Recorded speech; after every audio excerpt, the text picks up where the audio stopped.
Baik,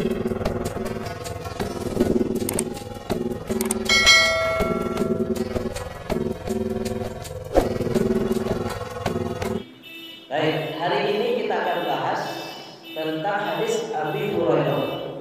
Wa an Abi Hurairah radhiyallahu anhu ta'ala anhu qala shalla an-nabiy sallallahu alaihi wasallam ihda salatai al-'ashi rak'ataini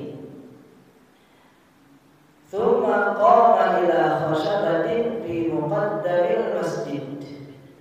Jadi suatu ketika kata Abu Hurairah, beliau berkata Rasulullah Shallallahu Alaihi Wasallam itu pernah sholat salah satu sholat pada siang. Maka ada yang menafsirkan apakah ini sholat asar atau sholat zuhur. Gitu ya. Pernah Rasulullah lakukan itu. Kemudian sholatnya ini cuma dilaksanakan 2 rakaat. Summa salam, setelah 2 rakaat salam. Jadi sholat zuhur atau sholat asar 2 rakaat Rasulullah salam. Summa qama ila khashawatin fi muqaddamil masjid. Kemudian Rasulullah berdiri langsung menuju salah satu tonggak atau kayu yang berada di depan masjid. Fawada'a yadahu 'alaiha. Kemudian beliau meletakkan tangan di atasnya. Wa fil qawmi Abu Bakr wa Umar fahaba ayyukallimahu. Pada jamaah itu ada Umar, ada Abu Bakar, tetapi segan untuk berbicara dengan Rasulullah. Itu apa yang terjadi? Kenapa sholat zuhur atau sholat asar yang dilakukan ini cuma 2 rakaat? Wa kharaja sar'anun nas. Kemudian jamaah yang lain keluar saja. Jadi kalau Abu Bakar, Umar tadi sempat berpikir, istilahnya begitu bahasa kita, ngomong nggak sama imam nih, sama Rasulullah ini. Tapi dia segan. Sedangkan jamaah yang lain sar'anun nas kharaja. Jadi mereka itu keluar, ya keluar aja, karena menganggap salat sudah selesai. Wafaqalu, tapi mereka keluar itu sambil berbincang. Sama lah seperti kita ya. Ba'a imam tadi itu. Ya, ngobrol, bertanya di antara satu dengan yang lainnya, apa yang terjadi? Maka faqalu, mereka berkata, aqsuratis salatu. Apakah salat kita hari ini kosong? Salat kosong itu kan kalau yang kita pelajari dilakukan saat kita musafir, ya kan? Di saat kita bepergian dalam perjalanan, itu baru boleh kita sholat 2 rakaat kosong zuhur. Tapi kalau sudah sampai di tempat tujuan kita, di rumah kita, tidak boleh lagi kita kosong. Dari Lubuk Sikamping ke Padang, nah, kalau masih di rumah itu tidak boleh kosong 2 rakaat. Mau sholat zuhur di rumah tidak boleh. Tapi kalau sudah bepergian dalam perjalanan, nah, berangkat dari Lubuk jam hampir jam 12, nah, kira-kira zuhur nanti di Asda, di kumpulan atau di Bojong. Boleh sholat zuhur 2 rakaat? Boleh, karena kita sudah mulai perjalanan, keluar dari daerah kita, nah, ingin ke Padang. Sampai di Padang boleh, karena bukan rumah kita sana. Pulang dari Padang sampai ke Lubuk, rencananya mau sholat zuhur di Lubuk misalnya. Tapi karena sudah sampai rumah kita, tidak boleh lagi 2 rakaat. Ya, harus kita laksanakan 4 karena kita sudah sampai di tempat kita. Jadi dilaksanakan sholat qasar itu kalau masih dalam dalam keadaan kita musafir. Kalau sudah sampai rumah kita sudah dinamakan mukim. Orang yang mukim maka tidak lagi diperbolehkan sholat qashar. Ya. Nah ini apa namanya sholat qashar. Tapi yang terjadi di sini Rasulullah sholat zuhur atau asar sholat 2 rakaat. Maka ada yang bertanya apakah ini di qashar? Dan kemungkinan karena Rasulullah kan orang yang mendatangkan atau sumber hukum itu kan Rasulullah salah satunya. Mungkin wahyu. Nah gitu. Wa rajulun yad'uhu Nabi sallallahu alaihi wasallam dzal yadain. Nah, di antara mereka itu ada seorang laki-laki yang dikasih gelar, dikasih julukan oleh Rasulullah itu dzal yadain. Ya. Faqala ya Rasulullah. Dia berkata, ini dia berani bertanya. Ini mungkin kalau di sini Pak Mas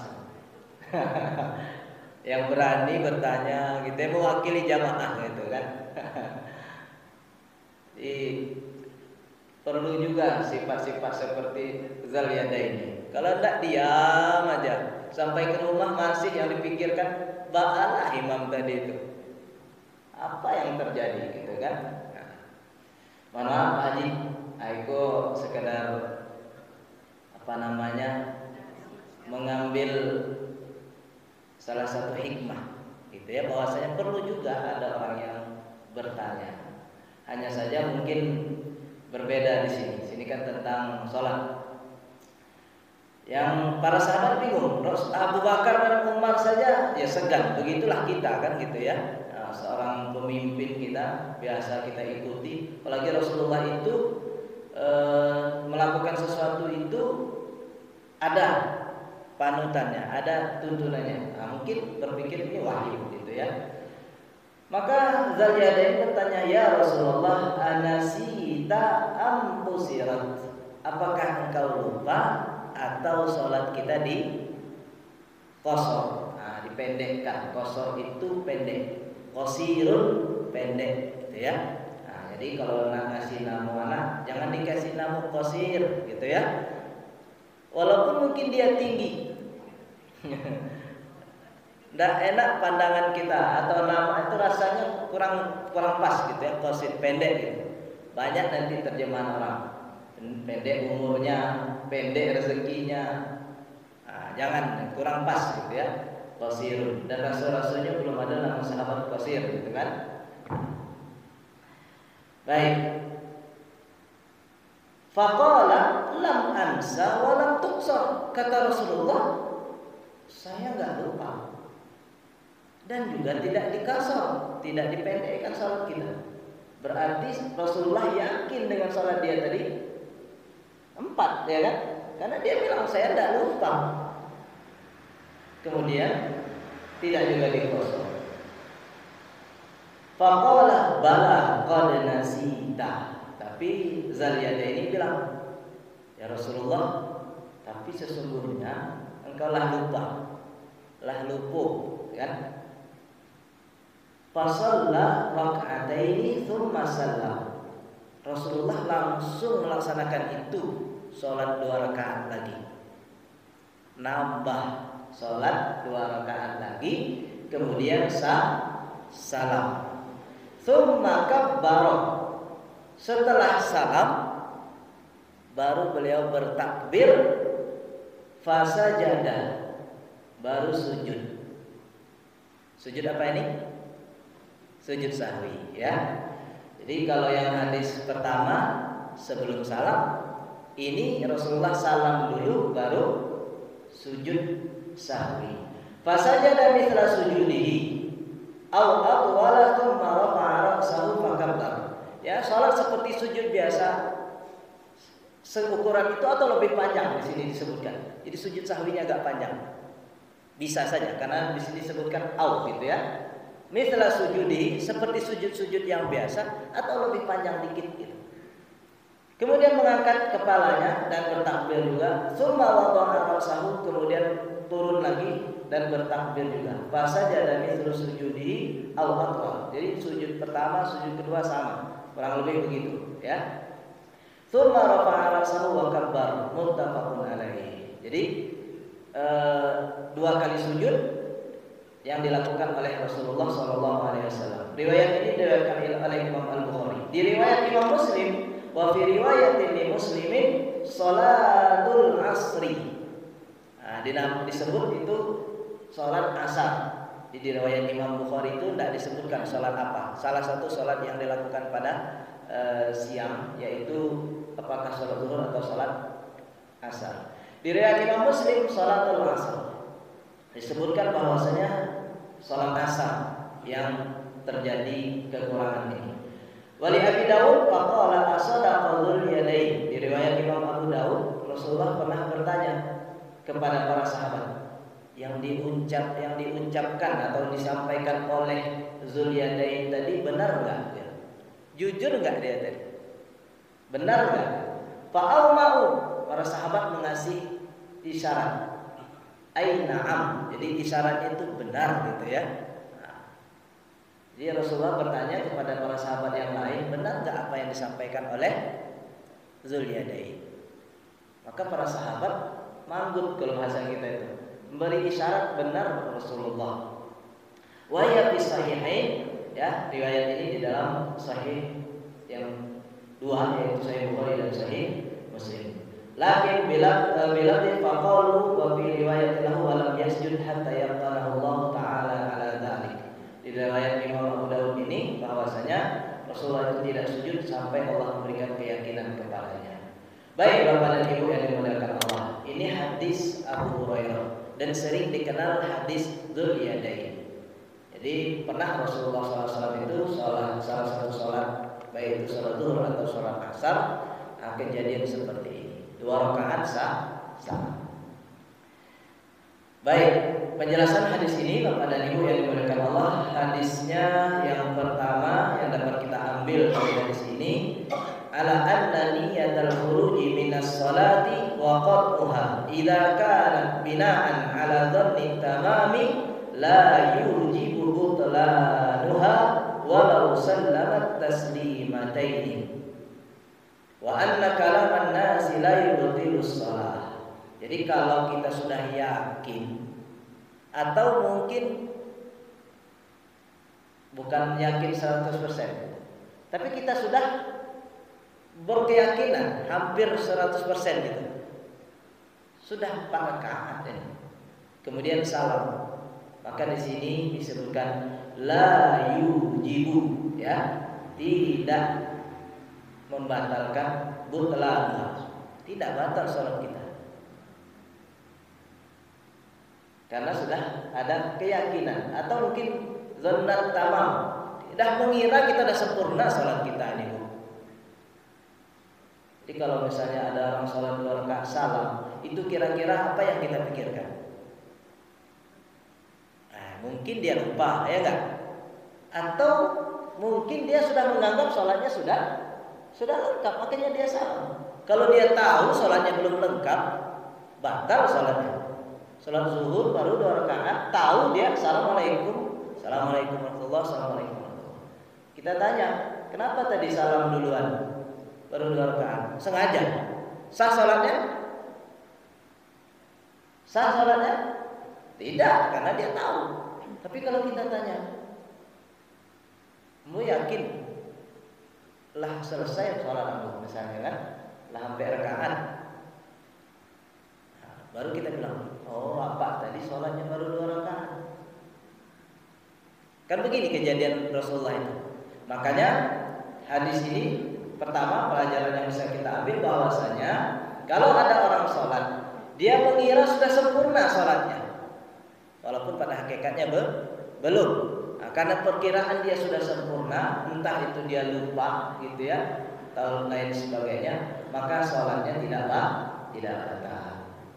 Nah, bagaimana kalau seandainya tadi setelah assalamualaikum ada yang mengingatkan, atau kita ingat sendiri,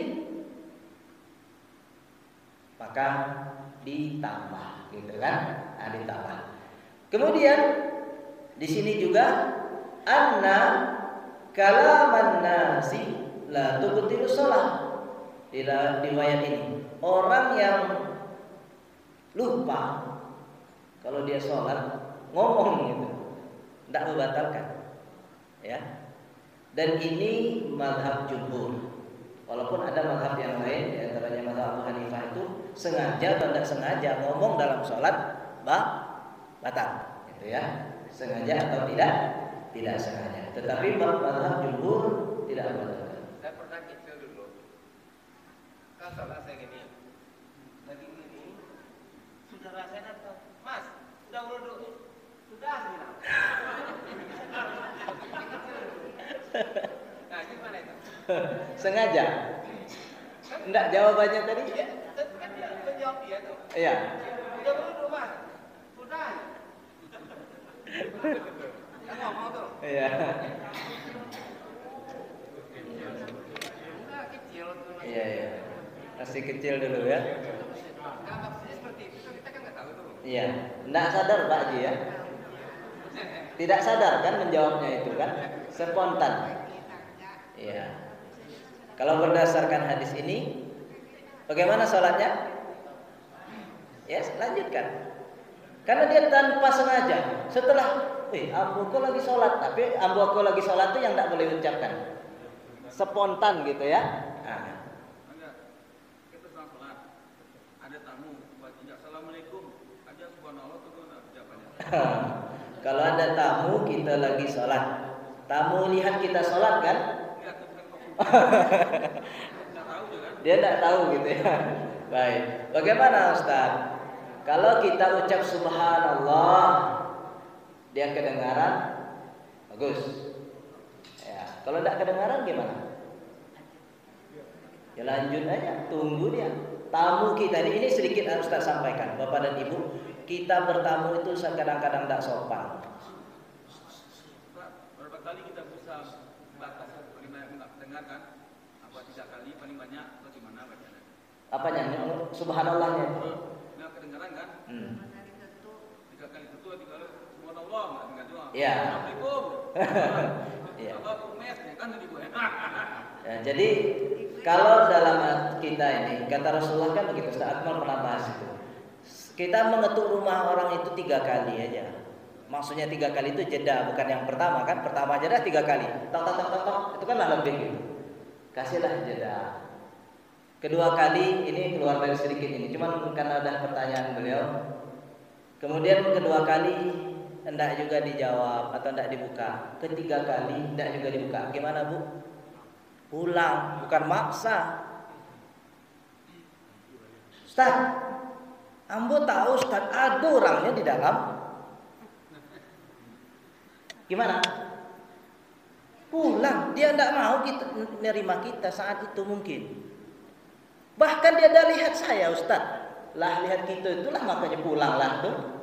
Lah tahu kita ada di depan masih tidak dibuka juga. Ya ngapa lama-lama? Nah, kan ini salah satu yang bertamu. Tentu juga yang menerima tamu itu kalau bisa ya agak-agak lah. Kalau lah lihat ya lah dikasihlah kode gitu ya. Kalau memang mau bertamu, bukalah. Kalau enggak ya cepat dikasih ini. Ini sebenarnya cara bertamu. Baik itu yang menerima tamu dengan yang bertamu. Tapi kalau seandainya kondisi itu kan sudah saling lihat atau sudah tahu. Kondisinya misal tidak tahu tadi, 3 kali cukup. Enggak usah terlalu kita paksakan. Karena memang adabnya begitu. Bapak dan Ibu yang dimuliakan Allah Subhanahu wa taala tentang perkara ini. Nah, berkaitan dengan pertanyaan tadi, bagaimana Ustaz? Kalau kita dengan ucapkan subhanallah boleh. Tetapi kalau dia juga kira-kira tidak akan dengar kita di kamar kita, dia di luar, kenapa kita ucapkan subhanallah? Dia juga tidak akan dengar. Gitu kan? Ditunggu saja. Dan yang di luar juga menunggu saja, gitu ya. Tapi caranya begitu bisa ini. Tapi kalau misalnya kita ucapkan subhanallah, dia dengar bisa. Atau dengan bacaan yang lain, ya kan? Kita lagi berdiri, kan lagi baca Al-Quran Bu ya. Alhamdulillahirabbil alamin, Ar-Rahmanir-Rahim, Maliki Yaumiddin. Ada orang tok. Kencang kan suara kita. Ustaz salat zuhur, boleh enggak salat zuhur kita kencangkan? Boleh. Nah, tapi hanya sekedar untuk memberitahu bahwasanya dia kita sedang sholat. Atau takbir, pas pula kita pas mau ruku orang datang takbir Allahu Akbar gitu kan. Nah, itu. Jadi ungkapan yang sebenarnya perlakuan kita sholat itu dan itu tidak membatalkan sholat. Pernah kita bahas sebenarnya waktu di kajian kita sebelum ini. Nah, walaupun di antara lafaz yang dinyanyikan dengan apa namanya isyarat tasbih tadi gitu ya, boleh kita ucapkan. Atau dengan ungkapan-ungkapan yang tidak dilarang di dalam sholat seperti tadi kalau kita lagi berdiri baca Al-Quran Al-Fatihah misalnya, maka kita angkat suara kita supaya tahu kita sedang sholat. Ini Pak Mus ya. Jadi kalau sudah mengaji itu mana? Ngaji ya Pak? Sudah mengaji ya. Ada orang Assalamualaikum enggak, kita berhenti mengaget tamu atau kita lah itu mana menanggung kok di beko diberhenti buku sampai di ayat. Selesaikan dulu mengaji, kasih batas baru buka pintu. Yang penting mengajinya itu jangan selesaikan 1 juz. Iya. Ustaz nanggung itu 4 lembar lagi 1 juz, tidak begitu. Menghormati tamu itu wajib, Pak. Mengaji itu sunnah. Dahulukan yang wajib, kemudian lakukan yang sunnah. Buka. Nah, siapa tahu telat buka ternyata dia bawa rendang Pak Mus. Orang tuh tahu Pak Mus lagi ngaji, ada sempat masak bawa rendang, tidak dibuka, hilang rendang. Jadi menghormati tamu. Seandainya kita mengaji kurang lagi tengah ayat, ya kan? Lagi tengah ayat ada tamu, dia ketok-ketok pintu, makanya selesaikan sampai ujung ayat, baru kita jawab, Waalaikumsalam. Gitu ya.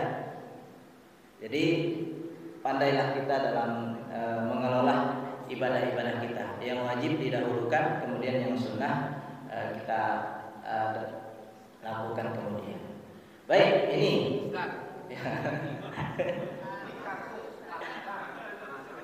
Fakta mungkin jemul dulu. Kan dulu ada serah terima qadim. Sudah cara itu.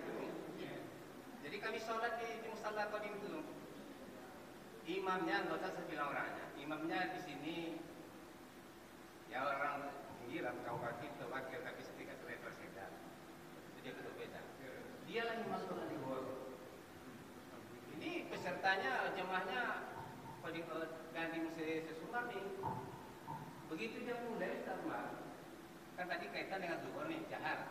Dijaharkannya Bismillahirrahmanirrahim. Lalu semua jemaah subhanallah, tapi mungkin karena nggak tahu ini mungkin nggak diindahkan. Terusnya, lalu ada sesuatu itu yang dalilnya ya nggak mengikuti lagi, ada pinanya buatan. Sesungguhnya kalau terjadi seperti itu lagi, apa yang sudah dilakukan jemaah? Karena ketika itu untuk perayaan itu batal. Padahal udah itu subhanallah terus. Alhamdulillahirobbilalamin. Ini kalau saya bilang apa? Apa yang harus dilakukan kita sebagai jemaah? Baik. Pertama, salat zuhurnya 4 rakaat kan? Dilakukan saat itu 4 rakaat. Iya, salat zuhur. Iya, 4 rakaat. Iya, 4 rakaat. Cuman dikeraskan bacaannya. Ada sebenarnya kalau kita salat zuhur dikeraskan bacaannya, batal nggak salat kita? Ya enggak lah dijaharkan. Batal nggak salat kita? Bu,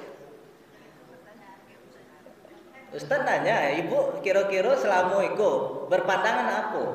Kalau ada orang sholat zuhur, bacaannya dikeraskan Al-Fatihahnya sama ayatnya, batal nggak? Lupa dia mau batal. Nggak. Lupanya. Baik, pertanyaan ditambah lagi Pak sama Pak Mus lupa. Sekarang sengaja. Batal nggak sholatnya? Batal. Setelah itu buka lagi buku kelas SD lo. Ada ndak pembatal sholat itu mengeraskan suara Al-Fatihah? Baik. Ustaz, kan Rasulullah mengajarkan kita sirkan, ya, tapi kan tidak membatalkan. Nah, makanya di kajian fikihnya Pak Haji Bagaimana? Ada yang mengatakan nanti itu kan lupa itu dia. Misalnya, anggaplah lupa. Dia bukan lupa, Ah. karena tidak paham, tidak tahu dia kan. Karena dia yang pangkat tinggi di situ ketika itu, maka dialah Yang di baik. bicaranya mungkin karena nggak ingat. Lalu yang para dalim ini dia pindah dibatalkan sholatnya. Gara-gara dia tidak. Baik. Berkaitan dengan ini Bapak dan Ibu, sebenarnya untuk kita para jamaah ikut saja imam, tidak ada masalah itu sebenarnya.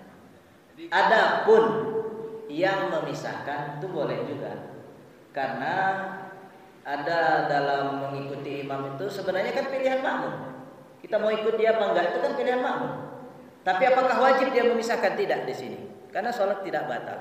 Hanya saja nanti kalau dia lupa, sujud sahwi aja. Para ulama mengatakan sebagian sujud sahwi. Ada juga mengatakan tidak usah sujud sahwi karena tidak ada masalah, hanya saja dikeraskan. Nah, itu yang pertama. Kemudian yang kedua, jadi yang pertama Bapak dan Ibu, kalau ada seperti itu ikuti saja. Tidak batal sholat kita. Dan juga kita tidak wajib memutuskan dengan dia, karena dia bukan meninggalkan atau melakukan sesuatu yang dilarang. Itu hanya meninggalkan yang disunnahkan. Sunnahnya sir, tapi dia keraskan. Maka di mazhab Syafi'i misalnya, termasuk itu kalau misalnya mau mufarqah namanya kemarin kajian kita, mau memisah dengan imam, dibolehkan di situ. Karena imam dah gak lagi ngikuti istilahnya sunnah-sunnah, tidak melakukan sunnah yang dilakukan dalam sholat. Begitu saja sebenarnya, tidak ada masalah. Adapun misalnya masalah beliau setelah ditegur, anda mau, mungkin seperti tadi, mungkin dia tidak tahu ya bahwasanya sholat itu kalau zuhur ya tidak usah dikeraskan. Gitu kan, atau mungkin kapan lagi ini gitu. Beliau sengaja kapan lagi kok mengeraskan suara di depan para jenderal, para misalnya tentara ini. Allah alam aja. Tapi secara hukum itu seperti itu. Kemudian kita cukupkan dulu sampai sini. Insya Allah kita sambung lagi hadis ini. Memang hadisnya panjang dan kajiannya menarik sebenarnya, dan ini kadang-kadang terjadi sama kita dalam kehidupan kita sehari-hari. Itu saja mungkin kita tutup dengan doa kafaratul majelis. Subhanakallahumma wa bihamdika asyhadu an la ilaha illa anta astaghfiruka wa atubu ilaik.